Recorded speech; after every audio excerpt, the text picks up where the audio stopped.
Hello साथियों, नमस्कार। मैं निशांत स्वागत करता हूं आपका आपके अपने प्लेटफॉर्म संभव एजुकेशन क्लासेस पर। साथियों, प्यारे भाइयों बहनों, आज दीपावली का दिन है।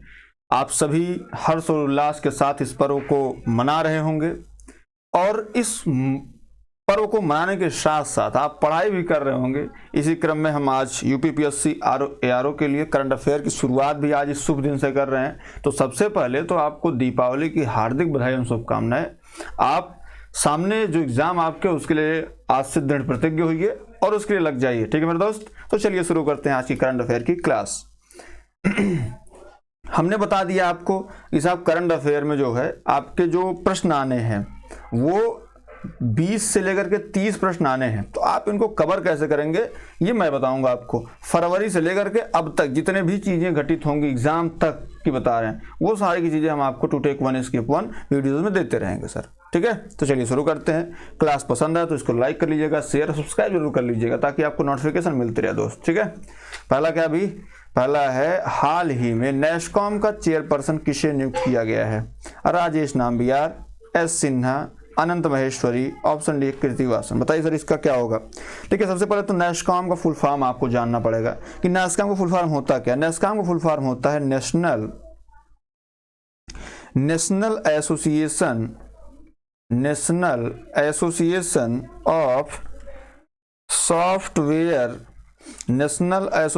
Of software and services companies, ये नेस्कॉम का फुल फॉर्म। और जो इसके अध्यक्ष बनाए गए अभी हाल ही में वो है राजेश नाम्बियार। इसको याद कर लीजिएगा, हो सकता है यूपी के पॉइंट ऑफ व्यू से बड़ा इंपॉर्टेंट है, ये कई बार पूछा गया है। ठीक है, तो ऑप्शन ए इसका राइट आंसर हो जाएगा। चलिए आगे बढ़ते हैं, दूसरा प्रश्न लेते हैं भैया। क्या है? 43वां आसियान सम्मेलन का आयोजन कहाँ किया गया? जकार्ता में, नई दिल्ली में, संघाई में या जापान में? देखिए, हम बात करते हैं आसियान की, तो आसियान का जो फुल फॉर्म है वो है association of south east Asian nation. ठीक है, आसियान का ये हो गया, association of south east Asian nation. ठीक है, इसमें जो है कुल 10 देश थे। अभी हाल ही में जो 11वां सदस्य के रूप में आया है वो आया है पूर्वी तिमोर। कौन आया है? पूर्वी तिमोर आया है। ठीक है दोस्त, तो 11वां सदस्य के रूप में आ गया। तो अब जो है आसियान के 11 देश हो गए। सब पहले 5 थे, बढ़ते बढ़ते 10 हुए। अभी क्या कंडीशन है? ये 11 हो गए। ठीक है, जैसे अभी हाल ही में आपको पता है पहले G20 हुआ करता था, अब हो गया क्या G21 हो गया है ना। अफ्रीकी जो गणराज्य है उनको शामिल करने के साथ साथ। तो इसका जो राइट आंसर है, इसकी समिति जो हुई थी, इसका जो सम्मेलन हुआ था आसियान का, वो जकार्ता में हुआ था। ठीक है दोस्त, चलिए आगे बढ़ते हैं। अगला क्या भाई, किस देश ने अक्टूबर माह को हिंदी हेरिटेज मंथ के रूप में घोषित किया है? बहुत इंपॉर्टेंट प्रश्न है ये। हो सकता है किसी न किसी एग्जाम में, जैसे अभी पिछले पीटी में आया हुआ है तो आपके एग्जाम में भी आ सकता है, इसमें कोई दो राय नहीं है। ऑप्शन ए क्या है? इंडोनेशिया, ऑप्शन बी है इटली, ऑप्शन सी है आपका जॉर्जिया, ऑप्शन डी है आपकी ब्राजील। बताओ सर इसका राइट आंसर क्या होगा? देखिए, अगर हम इसकी बात कर दें तो अक्टूबर माह को हिंदू हेरिटेज मंथ के रूप में जॉर्जिया, ये अमेरिका का देश है, तो इसने घोषित किया। ठीक है, ऑप्शन नंबर सी क्या है इसका राइट आंसर हो जाएगा। ठीक है, चलिए आगे बढ़ते हैं। अगला क्या है, हाल ही में अंतर्राष्ट्रीय एरोस्पेस का आयोजन कहाँ किया गया? ठीक है, हाल ही में अंतर्राष्ट्रीय एरोस्पेस का आयोजन कहाँ किया गया? ऑप्शन ए है आपका Madhya Pradesh, option B Bihar, option C Uttar Pradesh, option D New Delhi.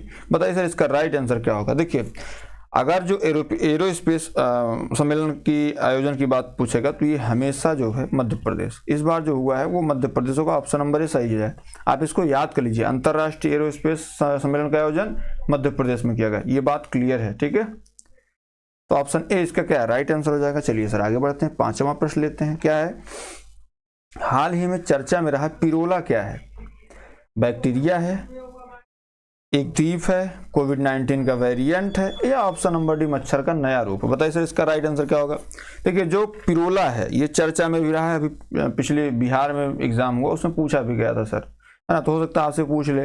तो पिरोला जो है ये कोविड-19 का क्या है? वेरिएंट है। ऑप्शन नंबर सी क्या है? Right answer. देखिए, हम जो आपके बीच करंट अफेयर लेके आ रहे हैं वो जो अलग अलग स्टेट्स में एग्जाम्स हो रहे हैं वहाँ के प्रश्न भी आपसे सीधे सीधे हम यहाँ पूछ लेंगे, ताकि है क्या हो सकता है रिपीट करें तो आपको वो सारी चीज़ें याद आ जाएं। ठीक है, जैसे ये प्रश्न बिहार में आया हुआ था तो हमने पूछ लिया, तो इससे आप अपना ये तैयार हो गया आपका पिरोला क्या अभी तो कोविड-19 का एक वेरिएंट। चलिए आगे बढ़ते हैं, छठवां नंबर लेते हैं सर। क्या है, हाल ही में स्थापित युद्धपोत महेंद्रगिरी का निर्माण किस परियोजना के तहत किया गया था? ये राजस्थान में पूछा गया प्रश्न भैया। परियोजना 16A, परियोजना 18A, परियोजना 19A, परियोजना 17A। बताइए सर इसका राइट आंसर क्या होगा? जो युद्धपोत महेंद्रगिरी का निर्माण किया गया किस परियोजना के तहत किया गया है? तो ये किया गया है ऑप्शन नंबर डी, परियोजना 17A के तहत किया गया। ऑप्शन डी क्या है, राइट आंसर हो जाएगा। ठीक है, चलिए आगे बढ़ते हैं, सातवां प्रश्न लेते हैं सर। क्या है, हाल ही में भद्रवाह राजमा राम वंसुलाई हनी को जीआई टैग से सम्मानित किया गया। ये उत्पाद किस राज्य से संबंधित है? केरल से संबंधित है, जम्मू कश्मीर से संबंधित है, गोवा से संबंधित है या बिहार से संबंधित है? देखिए हम इसकी बात करते हैं तो भद्रवाह राजमा ये जो है ये जम्मू कश्मीर से संबंधित है। किससे? जम्मू कश्मीर से संबंधित है। जम्मू कश्मीर में बहुत सारे जीआई टैग दिए गए है ना, इसको आप जो है जैसे जम्मू कश्मीर में दिए गए और जगह दिए गए तो इसको आप याद भी कर लीजिएगा। जैसे अभी हम गोवा की बात करते हैं तो बेम्बिका, गोवा की बात करें जिसे गोवा पूछा जाता है तो बेम्बिका क्या है,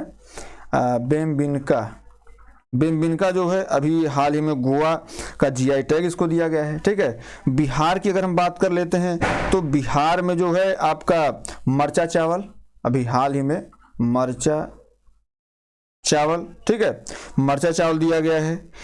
फिर जैसे अभी जम्मू कश्मीर की बात हो रही है तो यहाँ पे एक बसोहली पेंटिंग की बात कर लेंगे। किसकी?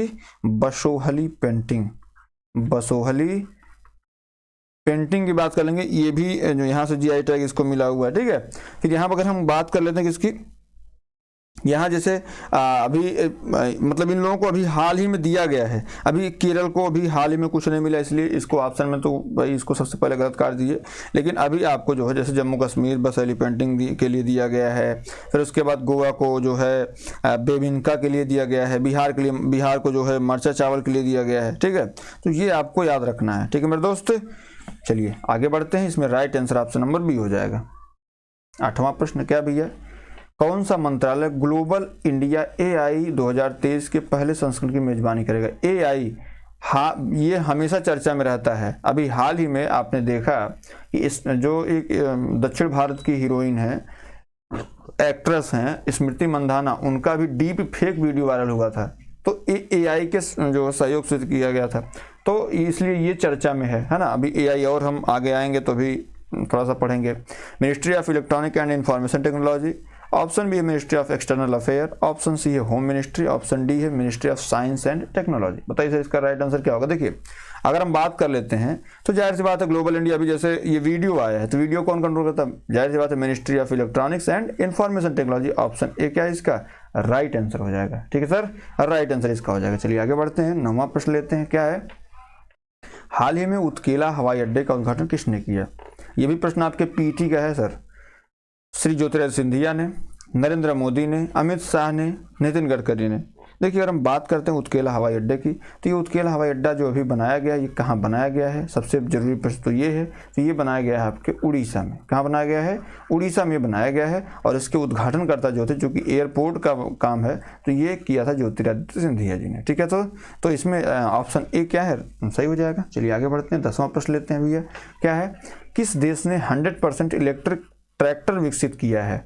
तो अमेरिका ने किया है, भारत ने किया है, चीन ने किया है या जापान ने? देखिए ट्रैक्टर बहुत ज़्यादा बनते हैं जापान उपान में, लेकिन यहाँ पे 100% इलेक्ट्रॉनिक ट्रैक्टर की बात कर रहा है। तो इसमें जो योगदान दिया है अभी हाल ही में भारत ने दिया। भारत ने 100% इलेक्ट्रिक ट्रैक्टर को विकसित कर लिया। ठीक है दोस्त, चलिए इसमें ऑप्शन नंबर बी आपका सही हो जाएगा। चलिए आगे बढ़ते हैं। वन नेशन वन इलेक्शन हेतु किसकी अध्यक्षता में समिति का गठन किया गया है? Option A Shri Ramnath Kovind, option B Geeta Mittal, option C Pratibha Devi Singh Patil, option D इनमें से कोई नहीं। वन नेशन वन इलेक्शन इस पे चर्चा चल रही है, संसद में इस पे बात भी हुई है, तो इसके लिए एक समिति का गठन किया गया है जिसकी अध्यक्षता कौन कर रहे हैं? श्री रामनाथ कोविंद कर रहे हैं, जो भारत के पूर्व राष्ट्रपति रहे हैं। क्योंकि ये संवैधानिकता की बात है तो इसमें उनका रहना भी जरूरी है। और अपना जो भी, चूँकि वो एक बहुत अच्छे कानून के विद्वान भी हैं, तो सब पे वो अपना दृष्टिगत करके जो रिपोर्ट सबमिट करेंगे, तो इसमें ये जो है श्री रामनाथ कोविंद जी इसके अध्यक्ष हैं। ठीक है दोस्त, चलिए आगे बढ़ते हैं। 12 नंबर प्रश्न लेते हैं। क्या भैया, हाल ही में Rashtriya chemicals and fertilizers limited RCF को नवरत्न का दर्जा दिया गया। किसको? इसको RCF को नवरत्न का कंपनी का दर्जा दिया गया। इस RCF का मुख्यालय कहाँ स्थित है ना? कानपुर में है, हैदराबाद में है, मुंबई में है या लखनऊ में है? तो भैया लखनऊ और कानपुर ये दोनों तो काट दीजिए। अब बचा क्या? एक आपका बचता है हैदराबाद, दूसरा बचता है मुंबई। ठीक है, तो इसमें राइट आंसर जो हो जाएगा वो हो जाएगा ऑप्शन सी, मुंबई। ठीक है मेरे दोस्त, चलिए आगे बढ़ते हैं। 13 नंबर प्रश्न लेते हैं। 132वां डूरंड कप 2023 का खिताब किसने जीता है? तो ऑप्शन ए आपका Mohun Bagan, option B East Bengal, option C Goa, option D Mumbai City. देखिए अगर हम बात करते हैं डूरंड कप की, तो डूरंड कप किसने जीता है? Mohan Bagan. Option number A क्या है इसका राइट आंसर हो जाएगा। क्या? मोहन बगान ने अभी हाल ही में 132वां डूरंड कप 2023 का खिताब जीता है। ठीक है, चलिए आगे बढ़ते हैं। 14 नंबर, क्या भैया, सूर्य मिशन आदित्य L1 को किस प्रक्षेपण यान से छोड़ा गया? वेरी वेरी इंपॉर्टेंट प्रश्न है ये, क्योंकि सूर्य, चंद्रमा और अभी जो शुक्र को के लिए भेजा गया, ये आप बेहद इसको आप याद कर लीजिएगा। ठीक है, तो देखिए अब इसमें क्या भैया, GSLV, option B GSLV MK3, option C है PSLV C57, ऑप्शन डी है SLV। देखिए MK3 की बात आएगी तो आप इसको जो है चंद्रयान से जोड़िएगा। ठीक है, PSLV की बात करते हैं, पोलर सैटेलाइट लॉन्च व्हीकल। ये देखिए रेलवे में प्रश्न आया था कि GSLV का फुल फॉर्म क्या होता है, PSLV का फुल फॉर्म क्या होता है। तो GSLV अगर पूछेगा तो जियो सिंक्रोनाइज लोकोमोटिव लॉन्च व्हीकल जो है। ठीक है, और अगर इसकी बात करें PSLV को पोलर सैटेलाइट लॉन्च व्हीकल है। जियो सिंक्रोनाइज लॉन्च व्हीकल GSLV होता है और पोलर सैटेलाइट लॉन्च व्हीकल जो वो PSLV होता है। ठीक है दोस्त, तो ऑप्शन नंबर सी क्या है इसका राइट आंसर हो जाएगा। ठीक है भैया, चलिए आगे बढ़ते हैं। 15 नंबर लेते हैं। अभी जैसे यहाँ पे PSLV C57 दिया है, यहीं पे भी आपको दे देता PSLV C56। तो अभी हाल ही में आपको पता है कि सिंगापुर का जो भेजा गया है उपग्रह वो इससे भेजा गया है ना। और मिशन आदित्य L1 जो है वो 57 से भेजा गया है। बात क्लियर दोस्त, चलिए आगे बढ़ते हैं। 15 नंबर प्रश्न लेते हैं।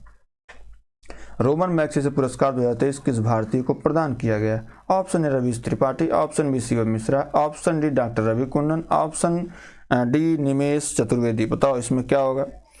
देखिए इसमें जो है ज्ञान चतुर्वेदी सरस्वती सम्मान दिया गया पागल खाने के लिए, इसको थोड़ा सा आप याद कर लेंगे। तो इसमें चतुर्वेदी दिखा तो आप ऐसा नहीं कि मार दिए उन्हीं को, वो ज्ञान चतुर्वेदी हैं पागल खाने वाली। तो इसमें ये तो गलत हो गया भाई, शिवम मिश्रा भी गलत है, रवीश त्रिपाठी, इसमें doctor Ravi Kundan. Option number C क्या है इसका राइट आंसर हो जाएगा दोस्त। तो इसमें रवि कुंदन को भी हाल ही में 2023 में रोमन मैग्सेसे पुरस्कार से सम्मानित किया गया। चलिए आगे बढ़ते हैं। 16 नंबर पे, भारतीय रेलवे बोर्ड के अध्यक्ष पद पर नियुक्त होने वाली पहली महिला कौन है? इस पद पर नियुक्त होने वाली पहली महिला कौन है? जय वर्मा सिन्हा, ऑप्शन बी है कामिनी उपाध्याय, ऑप्शन सी है कविता वर्मा, ऑप्शन सी है श्वेता सक्सेना। बताइए इसमें राइट आंसर क्या होगा?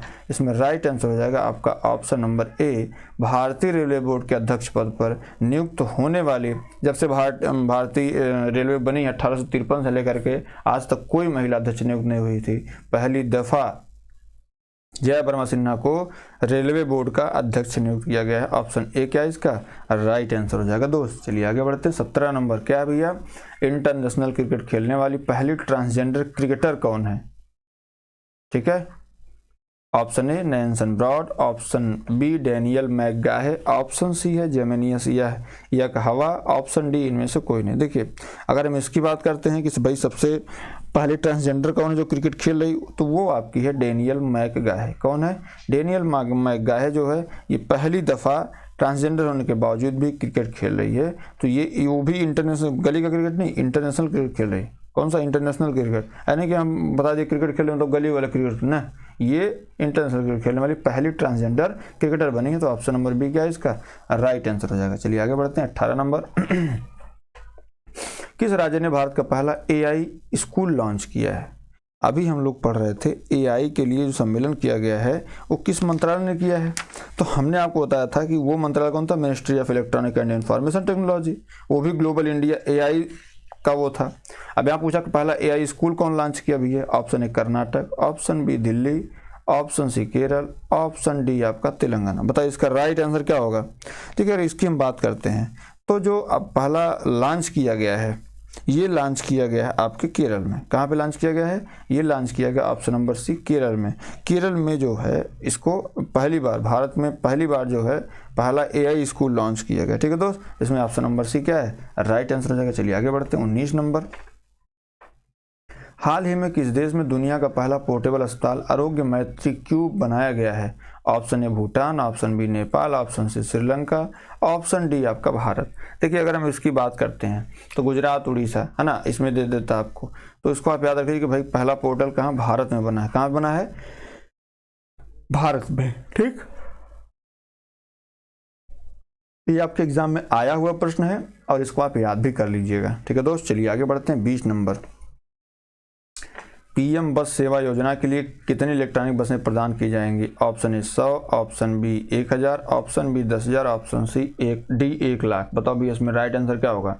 देखिए कभी भी बात करते हैं PM बस योजना के लिए, तो PM बस योजना जो है ये ऑप्शन नंबर सी कितनी बसें, तो इसमें आई थी आपकी 10,000 बसें जो है आवंटित की गई हैं। तो आज की क्लास मेरे भाई यहीं तक थी। आपको हमने बहुत ज़्यादा डिस्कस इसलिए नहीं किया क्योंकि आपको टू द पॉइंट याद रहे, क्योंकि वहाँ टू द पॉइंट पूछा जाता है, फैक्चुअल चीज़ें पूछी जाती है, इसलिए आपको याद करना जरूरी है। मैं बहुत भाषण नहीं करता हूँ ताकि आप उसको भूल जाएँ, है ना। तो मेरे दोस्त आप इसको लिख लीजिएगा, याद कर लीजिएगा। अभी याद दीजिए पुनः एक बार आपको हैप्पी दिवाली, जय हिंद, जय भारत।